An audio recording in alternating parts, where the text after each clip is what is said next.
Assalamualaikum warahmatullahi wabarakatuh. Perkenalkan, nama saya Muhammad Dika Farezi, NIM 4421139, kelas 444D01. Dalam kesempatan ini, saya akan mempresentasikan mengenai analisis gaya komunikasi Anies Baswedan. Di sini saya akan menjelaskan tentang gaya komunikasi. Gaya komunikasi adalah cara seseorang berinteraksi dengan cara verbali dan paraverbali.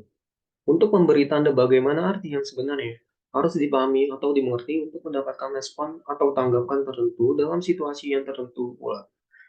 Gaya komunikasi dipengaruhi situasi yang dihadapi.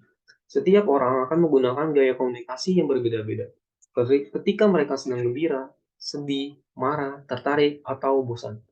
Begitu juga dengan seseorang yang berbicara dengan sahabat baiknya, yang baru dikenal dan dengan anak-anak akan berbicara dengan gaya yang berbeda.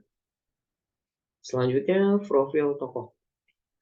Anies Baswedan lahir pada tanggal 7 Mei tahun 1969 di Kuningan, Jawa Barat. Siapa yang tidak mengenal sosok Anies Baswedan ini merupakan gubernur daerah khusus Ibu Kota Jakarta sejak 2017. Ia juga pernah menjabat sebagai Menteri Pendidikan dan Kebudayaan di Kabinet Kerja Joko Widodo Yusuf Kala. Sebelumnya ia merupakan rektor Universitas Paramadina dan saat penunjukannya merupakan rektor termuda di Indonesia, yakni di usia 38 tahun. Sebelum terjun ke dunia politik, perjalanan karir Anies Baswedan dimulai dari dunia akademik, baik sebagai pengajar, dosen maupun peneliti. Selanjutnya, terdapat 6 gaya komunikasi menurut Tufts and Moss 2014 dalam organisasi, yaitu yang pertama, the controlling style.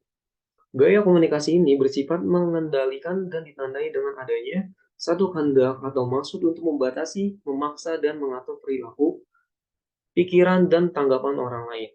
Orang-orang yang menggunakan gaya komunikasi ini dikenal dengan nama komunikator satu arah. Yang kedua, the equalitarian style. Aspek yang penting gaya komunikasi ini ialah adanya landasan kesamaan dan ditandai dengan berlakunya arus penyebaran pesan-pesan verbal secara lisan maupun tertulis yang bersifat dua arah.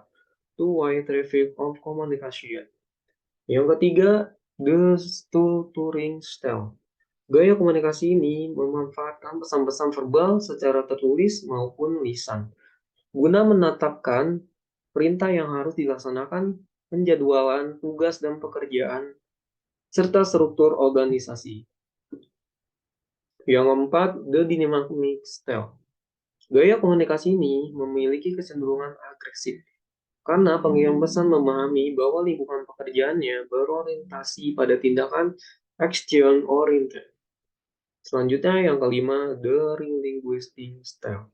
Gaya komunikasi ini lebih mencerminkan kesediaan untuk menerima saran, pendapat, ataupun gagasan orang lain, daripada keinginan untuk memberikan perintah, meskipun pengirim pesan mempunyai hak untuk memberi perintah dan mengontrol orang lain. Yang keenam, the withdrawal style. Gaya komunikasi yang hanya muncul dengan melakukan tindakan komunikasi, artinya tidak ada keinginan dari orang yang memaknai gaya ini untuk berkomunikasi dengan orang lain. Selanjutnya, gaya komunikasi Anies Baswedan.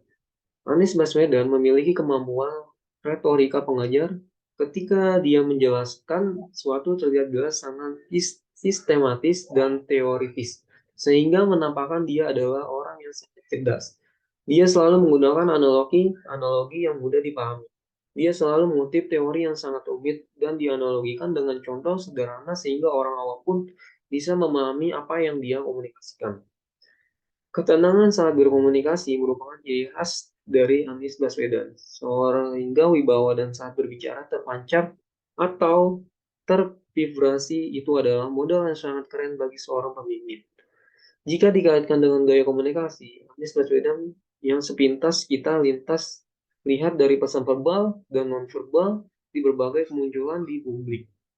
Maka menurut gaya komunikasinya adalah perpaduan antara the intellectual style dan the assertive style.